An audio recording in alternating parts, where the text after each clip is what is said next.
boa noite. Boa noite. O ciclone extratropical que atingiu em cheio os estados do sul do país deixou 10 mortos. 1 no Rio Grande do Sul e 9 em Santa Catarina. Mais de 1,5 milhão de catarinenses ficaram sem energia elétrica. As imagens da força do ciclone são impressionantes. As nuvens carregadas chegaram rápido, trazendo chuva. Ventos de mais de 100 km por hora causaram prejuízos em todas as regiões de Santa Catarina. Árvores foram derrubadas, caíram sobre carros e interditaram rodovias e avenidas. A rede elétrica do estado sofreu um grande estrago. Ontem, ao final da tarde, nós tínhamos próximo de 1.500.000 consumidores fora, sem energia. De ontem para hoje, nós já restabelecemos o fornecimento a pelo menos 1 milhão de consumidores. Então, estamos agora com um pouco mais de 500.000 ainda fora, mas que devemos em breve reduzi-lo significativamente, já que estamos com toda a nossa estrutura trabalhando continuamente. As coberturas de muitos postos de combustíveis não suportaram. O vento arrancou o telhado de um prédio em Florianópolis. Em Blumenau, um morador estava filmando o temporal quando o telhado de uma casa passou voando. Em Itajaí, balsas que transportam carros e passageiros ficaram à deriva. Pescadores enfrentaram o mar agitado. O ciclone pegou operários de surpresa em Balneário Camboriú. Eles ficaram pendurados em um andaime. Conseguiram se salvar depois de quebrarem o vidro de uma janela do prédio. Ai, gente, que bênção que eles conseguiram. Em Água Doce, a estrutura de uma vinícola ficou totalmente destruída. E em Biguaçu, uma unidade de pronto atendimento que recebia vítimas do coronavírus também foi atingida pelo ciclone. Equipes da Defesa Civil foram às ruas para dar apoio à população afetada. O dia foi de muito trabalho para consertar os estragos deixados pelo vendaval. Aqui em Florianópolis, o vento foi tão forte que a estrutura deste prédio de 2 andares não resistiu. No local funcionava uma loja de luminárias e materiais elétricos. 3 pessoas que estavam dentro na hora do temporal escaparam sem ferimentos. Em Governador Celso Ramos, escolas, postos de saúde e uma delegacia foram atingidos. Carros da prefeitura ficaram com os vidros quebrados. Um caminhão e uma van foram derrubados pela força do vento. Os moradores da cidade ainda tentam se recuperar do susto enquanto calculam os prejuízos. Então a gente olha para um lado, um cenário de guerra, olha para outro cenário de guerra. Que isso aqui é coisa inacreditável, cara. Que eu, sem palavras para falar para vocês que não tem mais nem palavra. Foi chegando assim, coisa de momento, ele foi arrancando árvore que vocês não estão vendo aí, que é loucura. Depois do vendaval e chuva forte, o Rio Grande do Sul também enfrentou falta de luz e enchentes. Em São Sebastião do Caí, a 70 quilômetros de Porto Alegre, o rio transbordou, alagou ruas e invadiu moradias. Elisete teve de sair às pressas com as 2 filhas. Eu peguei o que deu e saí. Eu fiquei bem assustada por causa das meninas. Por causa dos ventos, faltou luz em quase 900.000 casas. Mais de 1.000 pessoas ficaram desalojadas em 19 cidades do estado. Na capital gaúcha, a força do vento derrubou dezenas de árvores. Esta aqui, na zona sul da cidade, acabou caindo sobre uma casa, deixando toda a região sem energia elétrica. Por sorte, ninguém ficou ferido. Agora a gente não sabe o que fazer, a gente está esperando o auxílio de alguém, porque a gente não tem pra onde ir. A casa do seu Gerson foi atingida em cheio. Às 4h30 da manhã deu curto, começou o temporal, caiu a árvore, então foi bem assustador, assim. A Defesa Civil permanece em alerta. Veja agora outros destaques do dia. Câmara aprova o adiamento das eleições municipais. Falso médico é preso, suspeito de abuso sexual. Patroa indiciada por abandono de incapaz no Recife. Mortes pela Covid-19 passam de 60.000 no país. Em São Paulo, autoridades dizem que o pior já passou. Mais 5 grandes marcas anunciam boicote ao Facebook.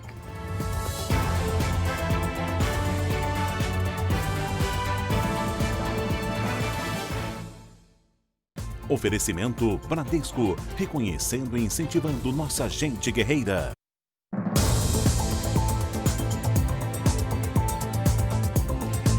No Paraná, o ciclone provocou rajadas de vento que chegaram a 120 km por hora e chuva de granizo. Uma pessoa morreu e quase 200 tiveram que deixar suas casas. O dia foi de muito trabalho para os moradores desse condomínio de Curitiba. Todo o telhado de um dos blocos foi arrancado pelo vento. As câmeras de segurança flagraram 2 moradores que quase foram atingidos pelos escombros. Pouco tempo, a gente não estava saindo, tinha trabalho tudo em cima da gente. A gente achou que ia morrer na hora. Foi muito feio. Na região metropolitana de Curitiba, por muito pouco essa mulher não foi atingida por uma árvore e um poste. Cheguei até a calçada e escutei o barulho da árvore caindo. Daí eu pensei na hora assim, meu Deus, me livrou da árvore que poderia ter caído em cima de mim. Aí o poste começou a arrancar. Daí eu escutei o barulho do poste. Nisso que eu já olhei para o poste assim, foi muito rápido assim. A janela desse apartamento também foi totalmente arrancada pelo vento de quase 100 km por hora. A força da tempestade derrubou ainda muitas árvores. Caiu o pinheiro, caiu o pinheiro.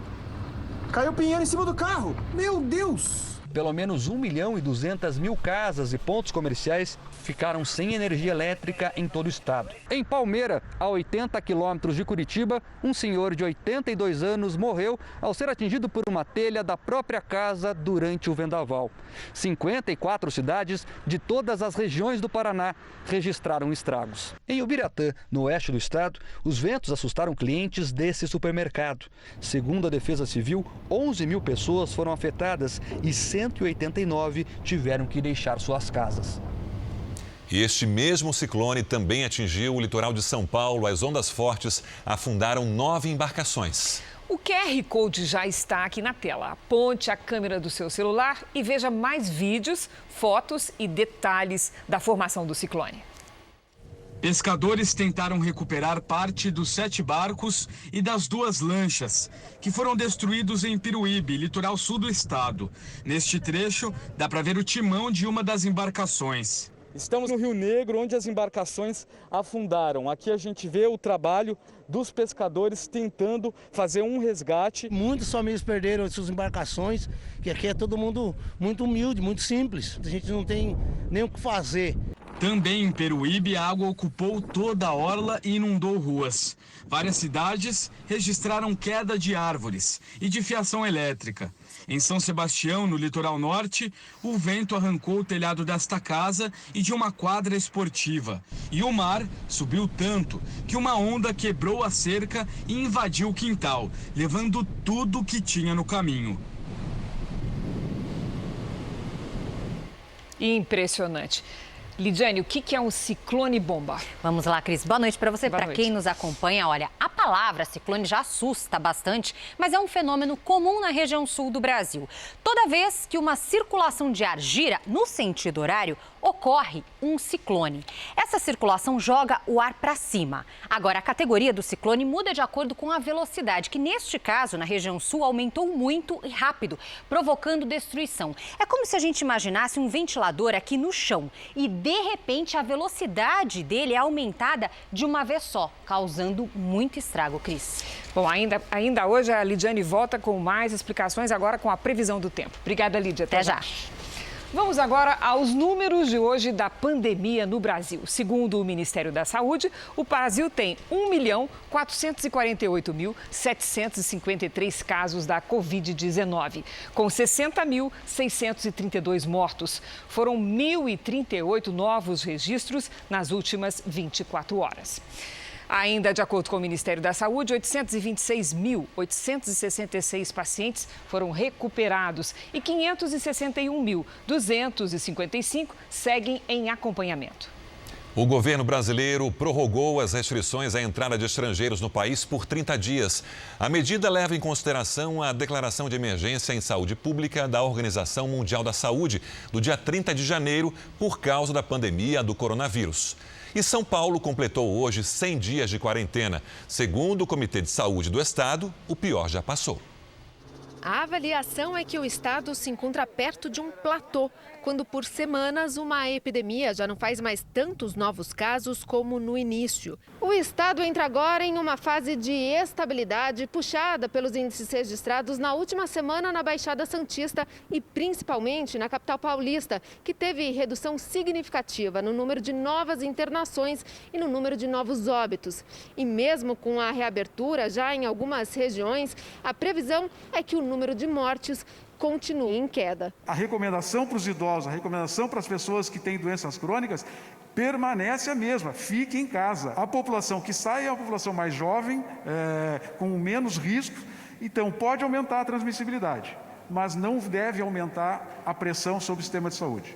Com a reabertura gradual, o apelo é para que todos mantenham regras de higiene, de distanciamento e usem máscaras. A partir de amanhã, quem for pego sem ela pode ser multado. O objetivo não é multar, é alertar, é orientar as pessoas para a máscara como sendo imprescindível para salvar vidas. Passou a valer hoje o decreto que torna mais rígido o isolamento no Paraná. Mas nas regiões Norte e Nordeste, alguns estados relaxaram a quarentena. A maior feira livre da América Latina amanheceu hoje em um ritmo bem diferente. Até ontem só estavam funcionando o comércio de frutas e verduras. Agora, as 85 bancas da Praça de Alimentação do Ver-o-Peso, em Belém, reabriram e com um movimento intenso. Já era a hora de abrir. Finalmente abriu e estava na hora, né? Está precisando de dinheiro, realmente. Cerca de 2.000 donos de restaurantes de Belém retomaram as atividades hoje. Estava difícil para a gente, mas graças a Deus está tudo certo, né? E esperamos prosperar agora, né? O ramo alimentício sentiu bastante os efeitos financeiros da pandemia. Segundo a Associação Brasileira de Bares e Restaurantes, até março, o setor reunia quase 1 milhão de pontos e empregava cerca de 6 milhões de pessoas. O mesmo levantamento aponta que 20% desses estabelecimentos fecharam as portas definitivamente. E a Associação Nacional dos Restaurantes também afirma que quase 80% dos empresários precisaram demitir durante a crise. No Pará, comércio, salões de beleza e barbearias, feiras livres, lojas de conveniência e agora os restaurantes já estão funcionando. As medidas de segurança são obrigatórias. No Rio Grande do Norte, lojas de roupas, papelarias e armarinhos também reabriram as portas hoje. As lojas precisam oferecer álcool em gel e o uso de máscaras é obrigatório. O principal bairro comercial de Natal ficou lotado durante quase todo o dia. Em Aracaju, Sergipe, salões de beleza reabrem as portas a partir de amanhã. Por enquanto, só poderão atender metade da capacidade e funcionarão às terças, quintas e sábados. Já no Paraná, as próximas 2 semanas terão medidas mais restritivas para tentar conter o aumento no número de casos. Shoppings, lojas de rua, salões de beleza, academias e clubes deverão permanecer fechados. Restaurantes só poderão atender por delivery ou retirada no balcão. O coronavírus já chegou a mais de 80% das cidades de Minas Gerais, segundo a Secretaria Estadual de Saúde. Uma das preocupações é com os asilos. Em Juiz de Fora e Piranga, houve contaminação de 13 internos. E 13 internos morreram por Covid-19. As 7 mortes no asilo em Juiz de Fora aconteceram entre abril e maio. Mas só agora a polícia concluiu o inquérito que levou ao indiciamento dos responsáveis pelo abrigo e de um cuidador que, mesmo trabalhando em um hospital da cidade, continuou dando expediente no asilo. Ele caracterizou negligência por parte da clínica. O cuidador também, a partir da Covid-19, deveria ter se afastado das suas atividades. Não existe uma norma técnica que diga que temos que afastar funcionários. Na cidade de Piranga, a 200 quilômetros de distância, ainda na zona da Mata Mineira, outros 6 idosos morreram neste asilo, que também é particular. Os diretores foram afastados pela Justiça, que repassou a administração para a Prefeitura. A polícia quer saber se o fato de os idosos dividirem quartos influenciou na propagação do vírus. Nos 2 asilos, os mortos tinham doenças que aumentam os riscos, como pressão alta, obesidade ou diabetes. Desde o primeiro registro da doença em Minas, em 8 de março, a curva da pandemia não para de crescer no estado. Já são 1.007 mortes e mais de 47.500 casos. Segundo a Secretaria de Estado de Saúde, a doença já chegou a 83% dos 853 municípios mineiros. Um falso médico é suspeito de dopar mulheres para cometer abusos sexuais numa clínica na zona norte do Rio de Janeiro. Ele foi preso hoje à tarde durante uma consulta. A clínica, com decoração moderna, era o local escolhido para a prática dos abusos.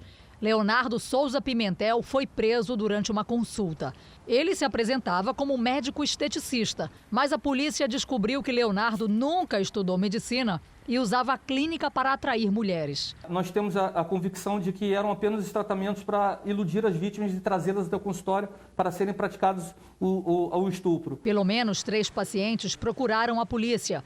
Todas contaram que o abuso teria acontecido na segunda sessão. Ele subiu na maca e sentou, literalmente sentou em cima de mim. O interesse dele ali era ter relação sexual comigo. A polícia investiga a origem dos produtos apreendidos na clínica. Os investigadores acreditam que as vítimas eram dopadas. Elas pagaram, em média, R$ 2.600 pelos procedimentos.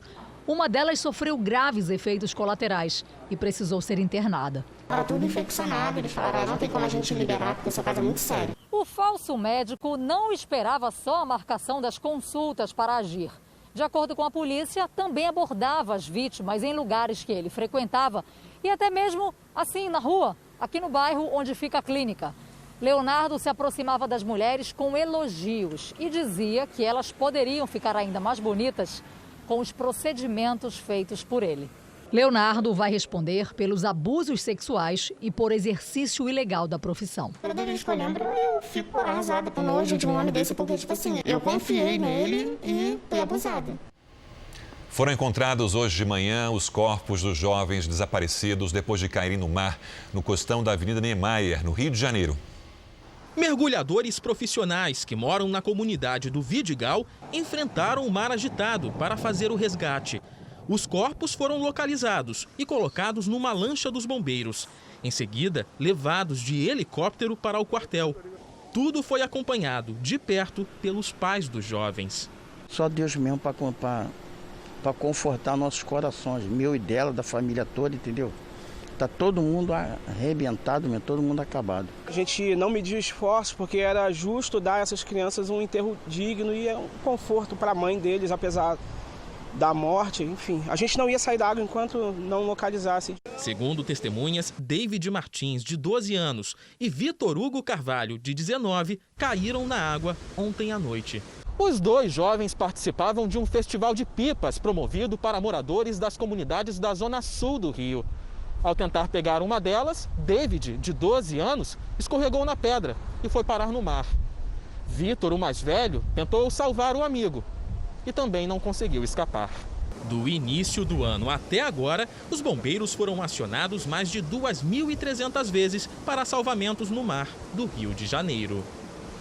Uma força-tarefa investiga ex-diretores da Companhia de Águas do Rio de Janeiro que teriam dado um prejuízo milionário à SEDAI. Eles são suspeitos de alertar empresas sobre obras que não passariam por licitações. Em troca, receberiam um tipo de propina que surpreendeu os investigadores.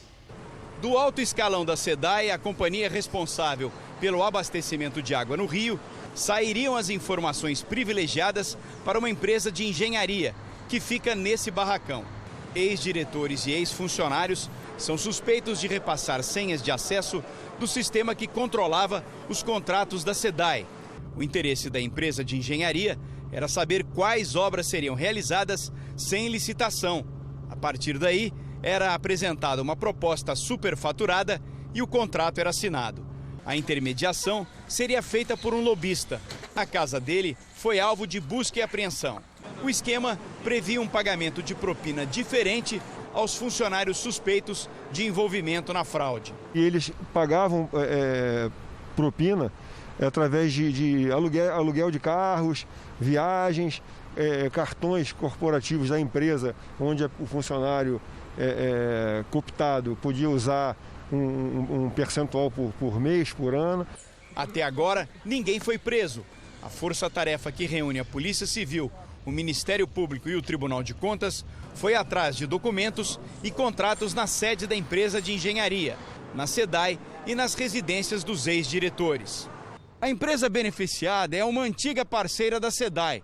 Começou prestando serviços em 2003, mas a investigação se concentra nos contratos fechados nos últimos 2 anos. A suspeita é que a fraude tenha causado um prejuízo aos cofres públicos de 63 milhões de reais. A força-tarefa não descarta que o mesmo esquema tenha se repetido em pelo menos 8 prefeituras do interior do Rio de Janeiro. A SEDAI disse que está à disposição das autoridades para colaborar com as investigações. Depois de 30 dias, a polícia de Pernambuco indiciou Sari Corte Real, patroa da mãe do menino Miguel, por abandono de incapaz com resultado de morte. A polícia entendeu que, ao liberar a porta do elevador com Miguel sozinho dentro, Sari permitiu a sequência de fatos que resultou na morte do menino. O delegado chamou a atenção para a imagem da câmera de segurança do elevador. Em depoimento, Sari Corte Real afirmou ter apenas simulado o acionamento do botão para a cobertura. Mas a perícia confirmou que o botão foi pressionado e a porta se fechou, deixando Miguel Santana, de 5 anos, sozinho. Deixar sem assistência, desassistido, a criança da qual a gente tanto falou, que eu tinha 5 anos de idade, e na tenra idade de 5 anos, ela sequer poderia ficar desacompanhada do elevador. Miguel morreu no dia 2 de junho, depois de cair do 9º andar do prédio onde a mãe trabalhava. Depois de analisar essas imagens e de ouvir 21 pessoas, o delegado entendeu que Sari permitiu que Miguel fosse exposto a qualquer risco que surgisse dali em diante. No inquérito, que tem mais de 500 páginas, o delegado concluiu pelo indiciamento de Sari Corte Real por abandono de incapaz com resultado morte, que prevê pena de 4 a 12 anos de reclusão. Os últimos passos de Miguel também foram reproduzidos pela perícia. É difícil estabelecer com precisão o que aconteceu, para onde a criança olhou, mas é absolutamente, perfeitamente possível inferir que o motivo pelo qual aquela criança chamou a sua mãe e dali veio a cair foi diretamente decorrido do fato de ter sido abandonado segundo os anjos. E o Ministério Público de Pernambuco entrou com uma ação por improbidade administrativa contra o prefeito de Tamandaré, Sérgio Hacker, marido de Sari, pela utilização de recursos do município para pagar por serviços particulares, como os salários das empregadas domésticas. O MP também pediu bloqueio de parte dos bens do casal, a fim de assegurar o pagamento das multas previstas em uma eventual condenação. Pelo menos mais 5 grandes marcas aderiram ao boicote ao Facebook. Já são mais de 240 companhias em todo o mundo que cancelaram anúncios na rede social. A ação busca responsabilizar o Facebook por não retirar os discursos de ódio de suas plataformas digitais. A lista é longa e inclui nomes conhecidos no mundo inteiro. Adidas, HP, Pfizer, Volkswagen e Honda foram os que aderiram agora ao boicote ao Facebook e ao Instagram. Também fazem parte do protesto PepsiCo, Patagônia, Coca-Cola, Starbucks, Ford, Unilever, Microsoft, entre outras. Durante todo o mês de julho, elas não vão anunciar nessas 2 plataformas de Mark Zuckerberg. O boicote foi ideia de grupos de direitos civis que lutam contra conteúdos racistas, discriminatórios e discursos de ódio nas redes sociais. Tudo começou quando Zuckerberg se recusou a colocar um alerta em um post do presidente Donald Trump, considerado ofensivo para alguns representantes dos movimentos negros, quando começaram os protestos após a morte de George Floyd em Minneapolis. A Federação Mundial de Anunciantes fez uma pesquisa e constatou que mais de 30% das grandes empresas que colocam anúncios nas plataformas iriam aderir ao boicote e outras 25% ainda consideram fazer isso. A publicidade representa quase o total do faturamento da empresa, que já perdeu cerca de 400 bilhões de reais em valor de mercado. O maior faturamento do Facebook com anunciantes vem de pequenas empresas, mas a propaganda negativa de um boicote com tantos nomes de peso não se mede em dinheiro hoje, mas na perda de credibilidade no futuro. Vamos agora com a opinião do jornalista Augusto Nunes. Boa noite, Augusto. Boa noite, Cristina, Sérgio. Boa noite a você que nos acompanha. Nesta quarta-feira, pela primeira vez desde meados de março, a Covid-19 não ocupou a manchete dos maiores jornais. E o espaço reservado à pandemia de coronavírus emagreceu subitamente. O fenômeno ocorreu não por falta de assunto, mas por sobra de boas notícias. E os praticantes do jornalismo funerário acham que só merece destaque o que alimenta a epidemia do medo. Em São Paulo, por exemplo, mais uma queda expressiva no número de casos confirmados e óbitos informa que a curva da pandemia entrou na fase descendente. Em todas as regiões do estado, que há pouco tempo era o mais preocupante epicentro da pandemia, a ocupação de leitos de UTI está abaixo de 80%. Campo Grande, capital de Mato Grosso do Sul, sem recorrer ao isolamento social, registrou uma única morte por Covid-19 em todo o mês de junho. Multiplicam-se pelo país, enfim, sinais de que o pior já passou. Isso é preocupante apenas para políticos e jornalistas transformados em caçadores de más notícias. Estão todos ameaçados agora pela síndrome de abstinência. Veja daqui a pouco a maior apreensão de anfetamina do mundo com 84 milhões de comprimidos. E ainda, mais uma criança é vítima de bala perdida no Rio.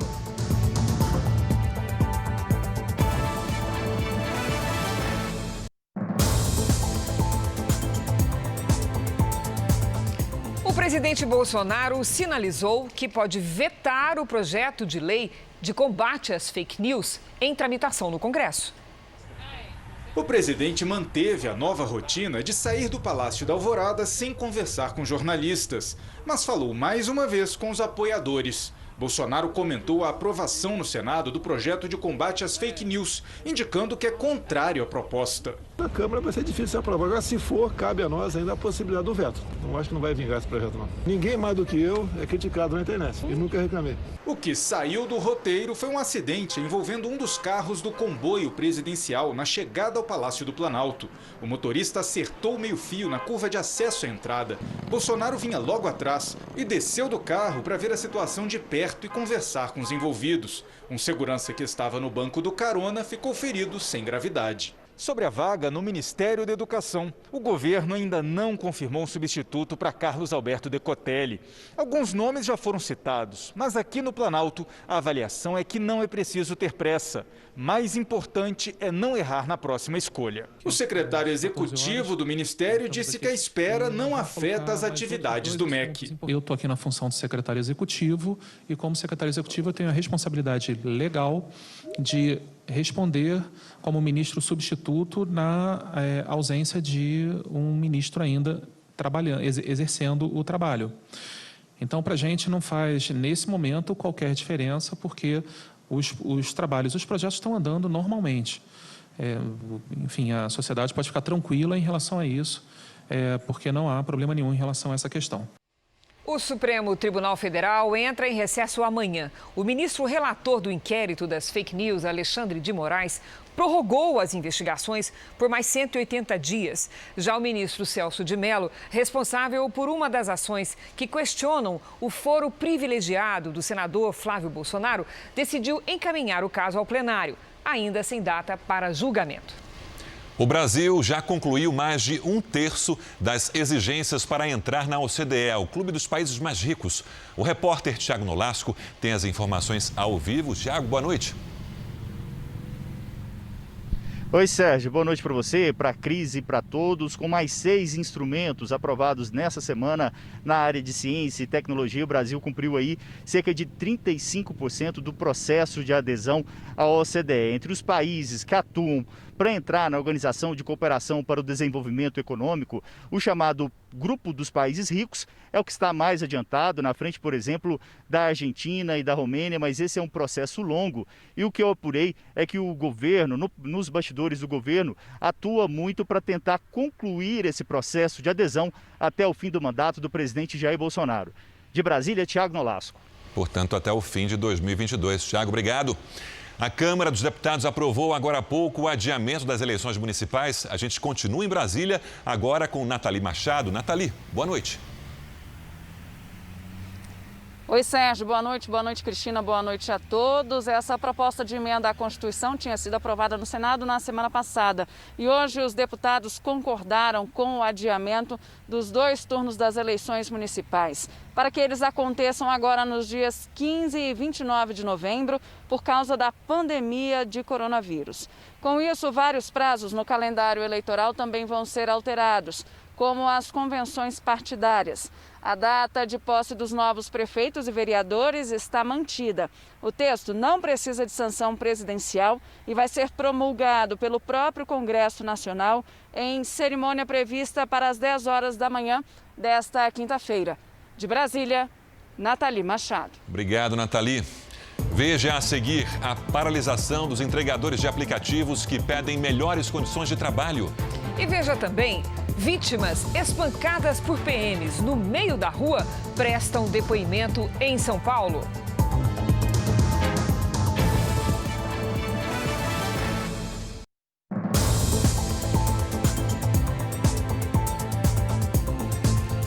O governo israelense decidiu hoje adiar o projeto para anexar partes da Cisjordânia e do Vale do Jordão.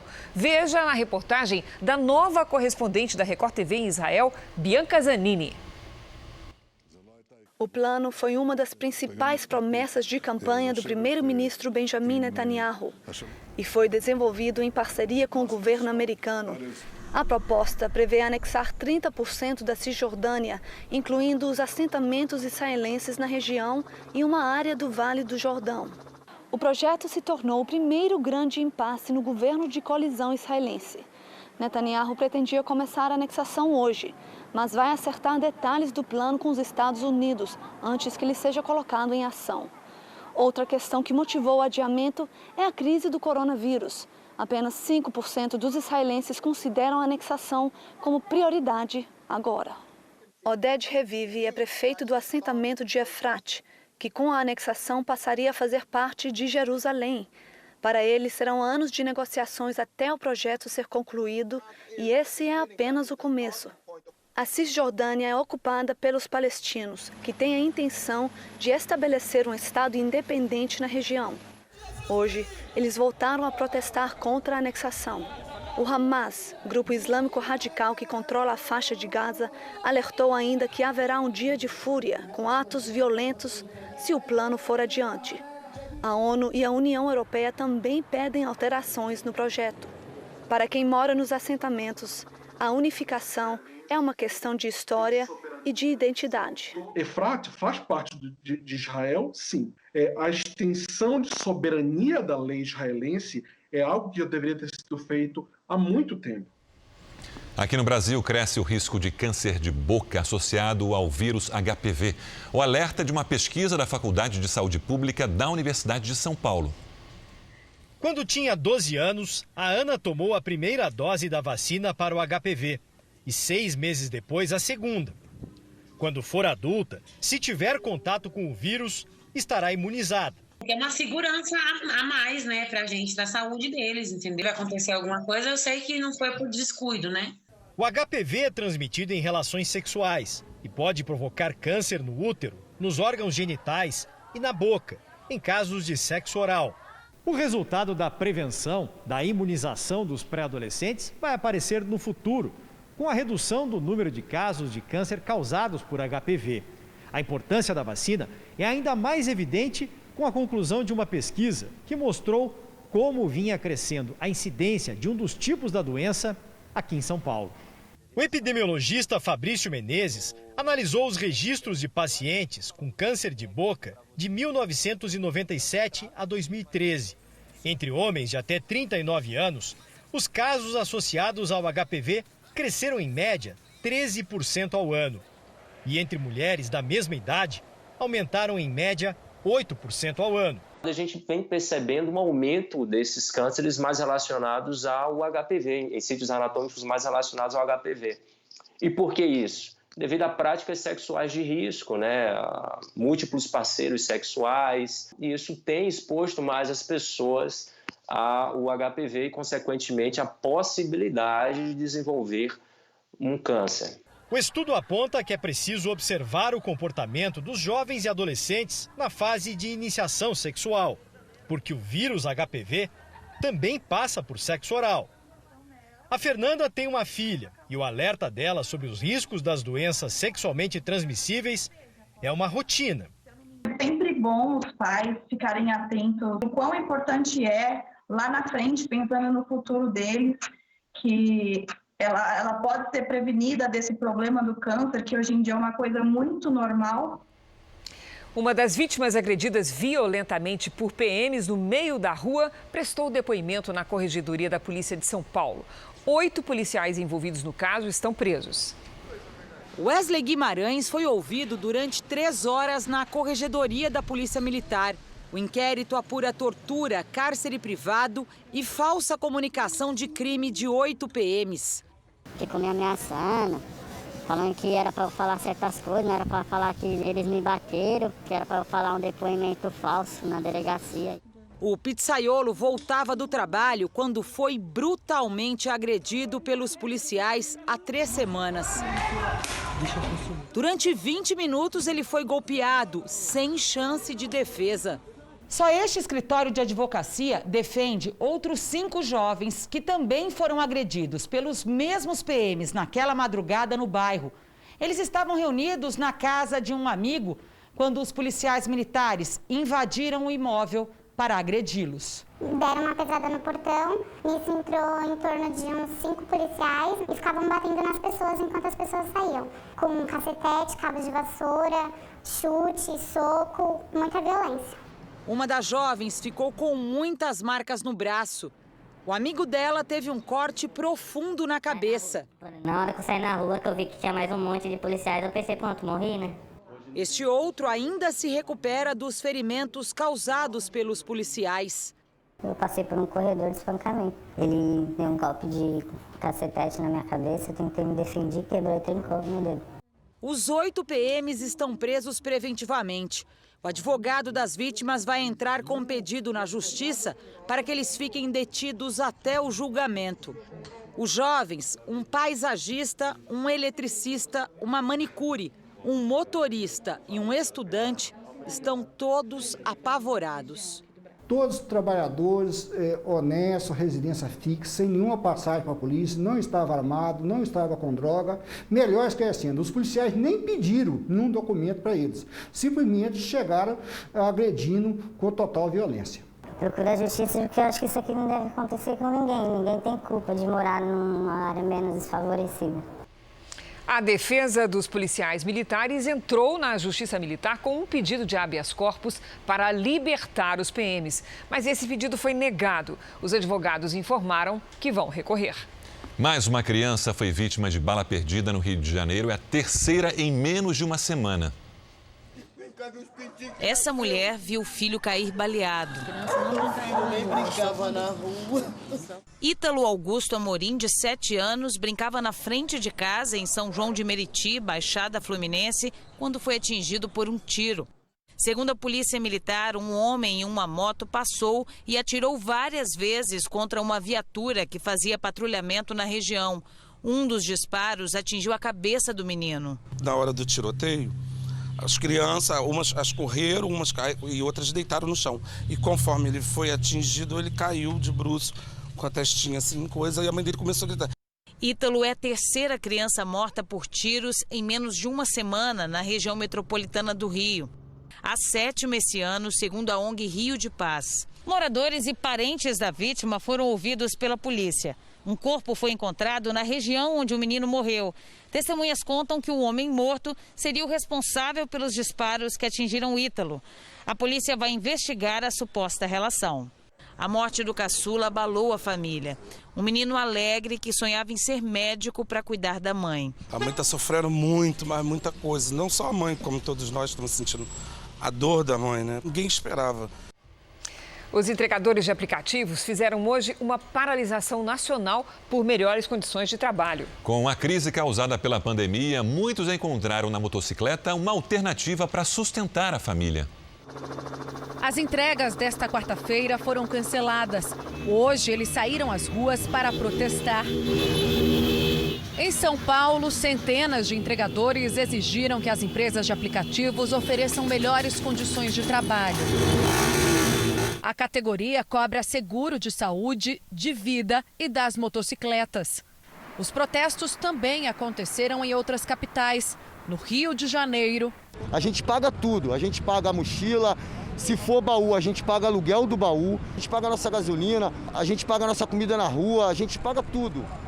Em Belo Horizonte. A gente está aqui porque a gente tem família para cuidar. Só na capital paulista, o número de entregadores quase dobrou durante a pandemia. Eles foram de 280 mil trabalhadores para cerca de 400 mil. Se por um lado a alta demanda atraiu muita gente que precisava trabalhar e gerou renda para muitas famílias, por outro, a concorrência fez a renda cair. Segundo uma pesquisa da Unicamp, mais da metade dos entregadores estão recebendo menos durante a pandemia. Apenas 10% estão ganhando mais dinheiro. E estão pagando bem pouco, não está compensando as corridas. Este advogado explica que as empresas têm de buscar o diálogo com os entregadores e tentar atender parte das demandas. Tanto das empresas de aplicativo quanto as empresas que têm essa atividade de delivery, né, como principal, que eles escutassem essas reivindicações e que eles chegassem num denominador comum. Já a Associação Brasileira de Mobilidade e Tecnologia e as maiores empresas de entregas informam que oferecem aos entregadores seguro contra acidentes. No Amazonas, a CPI, que investiga supostos desvios de dinheiro na área da saúde, acredita no envolvimento de uma segunda empresa na compra de respiradores pelo governo do estado. Para os parlamentares, a importadora de vinhos, que vendeu 28 respiradores ao governo do Amazonas, pode ter sido apenas uma intermediária. O principal beneficiário seria a empresa Sonoar. As investigações apontam que, assim que a loja de vinhos recebeu o pagamento de quase 3 milhões de reais, transferiu 2 milhões e 400 mil à conta da Sonoar. Duas representantes da Sonoar, Luciane Zufo e Renata Mansur, foram presas ontem na operação da Polícia Federal que investiga o caso. Um documento obtido pela CPI aponta que, em dezembro de 2019, Renata Mansur repassou a sua participação na empresa para Luiz Avelino Júnior. Ele é médico e marido de Daniela Assayag, secretária de comunicação do governo Wilson Lima. Secretária de comunicação, a senhora Daniela Assayag. Ela participou da reunião dia 3 de abril. E aí, pelo que se viu, ela era interessada porque o marido dela tinha 50% das cotas sociais, de fato, da empresa Sonoar. Daniela Assayag confirmou à imprensa que o marido tinha um contrato de intenção de compra, mas teria desistido do negócio. Ele chegou, sim, a assinar como interessado, tem esse documento, inclusive. O negócio não chegou a ser efetivado. Não faço, não fiz, nunca tive conhecimento de nenhum negócio feito de forma ilícita dentro do governo. As novas informações obtidas pelos deputados serão encaminhadas à Polícia Federal, que iniciou a fase de análise das provas apreendidas e dos depoimentos das 8 pessoas presas durante a Operação Sangria. O foco da CPI, a partir de agora, serão outros contratos firmados pelo governo do estado durante a pandemia de Covid-19. As defesas de Fábio José Antunes Passo, dono da importadora de vinhos, de Luciane Zufo e Renata Mansur, da empresa Sonoar, não quiseram comentar as denúncias. O governador do Amazonas, Wilson Lima, nega envolvimento no esquema e disse que as compras foram feitas para salvar vidas. Vamos agora à previsão do tempo para todo o Brasil. Lidiane, o ciclone que atingiu o sul do país já passou, já diminuiu? O pior já passou? O que você nos conta? Felizmente sim, viu, Cris? Amanhã, a frente fria associada ao ciclone se afasta para o oceano. E aí vamos ter um dia de muito sol, entre poucas nuvens, do sul até o Nordeste. E tem algum alerta que a gente deve ficar mais atento ainda para os próximos dias? Tem sim, a temperatura, viu? O frio aumenta bastante até o fim de semana. O ar polar, aquele que veio ali no rastro da frente fria, avança e derruba as temperaturas do Rio Grande do Sul até Rondônia. As ondas podem chegar a 3,5 metros do Rio Grande do Sul ao Rio de Janeiro. E a ventania aumenta a sensação de frio. Inclusive no sul de Minas, pode até gear. Do Acre até o litoral da Bahia, no Espírito Santo e também na região central de Minas, vamos ter aquela chuva rápida. Porto Alegre pode ter a tarde mais fria do ano entre as capitais, com máxima amanhã de apenas 12 graus. No Rio de Janeiro, faz 24, 27 em Brasília. Em Aracaju, 29 e até 28 graus em Porto Velho. Em Urupema, chance de neve e gotas congeladas de chuva. Isso porque a mínima será de 3 graus negativos e a máxima de 8. Já a capital paulista deve registrar o dia ensolarado mais frio do ano, com mínima de 7 e máxima de 18 graus. Meia, cobertor, todo mundo aquecido. Obrigada, Lidy. Até amanhã. A polícia italiana anunciou uma apreensão recorde de 14 toneladas de anfetamina. A droga era fabricada por integrantes do Estado Islâmico. A operação aconteceu no porto de Salerno, no sul do país. 84 milhões de comprimidos foram encontrados dentro de 3 contêineres em cilindros de papel para uso industrial. A droga foi avaliada em mais de 6,5 bilhões de reais. Segundo as autoridades, essa é a maior apreensão de anfetaminas já feita no mundo. E os investigadores acreditam que vários grupos criminosos estariam envolvidos no esquema de tráfico. Ninguém foi preso.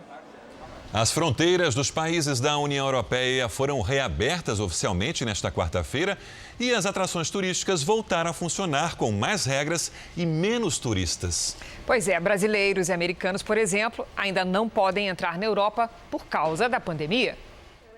Logo na chegada à capital grega, um robô lembra que agora, até nas férias, existem regras. Além de informar que o uso da máscara é obrigatório nos aeroportos e durante a viagem, ele recomenda a limpeza das mãos e até ensina a forma correta de espirrar. Para a turista francesa, é sempre importante relembrar as medidas de proteção. Em Roma, o aeroporto internacional reforçou o sistema de higiene para dar as boas-vindas aos visitantes tão esperados. A Organização Mundial de Turismo estima que o setor pode ter uma perda de mais de 3 trilhões de dólares por causa dos bloqueios impostos pelo coronavírus. A reabertura parcial das fronteiras externas da União Europeia é uma tentativa de amenizar o prejuízo, ainda mais agora, a chamada alta temporada por causa do verão europeu. 15 milhões de americanos e 1 milhão de brasileiros visitam a Europa por ano. Quem trabalha com o turismo lamenta o fechamento da fronteira para países como Brasil e Estados Unidos, mas acredita que será por pouco tempo. Aqui no Brasil, o Ministério da Saúde declarou que o país está no platô, ou seja, estabilizou a curva da Covid-19. O número de mortes se mantém estável em cerca de 6 mil por semana. Segundo o secretário de Vigilância Epidemiológica, Arnaldo de Medeiros, a tendência é haver uma redução desses números. O Rio de Janeiro recebeu hoje o último lote de equipamentos médicos contra a Covid-19 comprados da China pela prefeitura. A remessa com monitores cardíacos e aparelhos para anestesia em UTIs, além de 1 milhão de toucas e mais de 150 mil máscaras de proteção, chegou à cidade durante a madrugada. Os materiais vão reforçar a rede municipal de saúde. Essa foi a última encomenda comprada na China pela prefeitura a chegar ao Rio. 726 respiradores já haviam sido trazidos para o país. Por causa da pandemia, houve atraso na entrega. Por isso, a empresa JBS acertou o fretamento de uma aeronave para realizar o transporte. No total, o grupo já anunciou 400 milhões de reais em doações para todo o Brasil na luta contra a doença. Quando estamos falando do Rio de Janeiro, a gente fala aí num valor já empenhado de 11 milhões de reais, cobrindo aí pelo menos 3 municípios, né? E também atingindo mais de 7 milhões de pessoas. Mais uma vacina desenvolvida contra a Covid-19 mostrou resultados positivos em pacientes saudáveis. Quem tem os detalhes é a correspondente Heloísa Vilela, agora ao vivo. Heloísa, boa noite. Boa noite, Sérgio. Olha, essa vacina é produzida pela Pfizer, que tem sede aqui em Nova York, em parceria com uma empresa alemã de biotecnologia. 45 pessoas tomaram a vacina e produziram anticorpos para combater o coronavírus. Elas ficaram com uma quantidade maior de anticorpos no sangue do que os pacientes que se recuperaram da doença e tiveram febre por um dia, o que acontece com algumas vacinas. Para garantir a eficácia e a segurança do produto, até o fim do mês, a empresa espera começar os próximos testes em larga escala, com 30 mil voluntários. Essa é uma das 17 vacinas que já estão sendo testadas em humanos. A de Oxford, no Reino Unido, é uma das que está em estágio mais avançado. E uma das pesquisadoras de Oxford disse que já conseguiu o tipo certo de resposta imune ao vírus. Sérgio, Cris? Começando bem o segundo semestre. Obrigado, Heloísa. O Jornal da Record termina aqui. A edição de hoje na íntegra e também a nossa versão em podcast estão no Play Plus e em todas as nossas plataformas digitais. E à 00:30 tem mais Jornal da Record. Fique agora com a novela Apocalipse. A gente se vê amanhã. Até lá. Boa noite e até amanhã.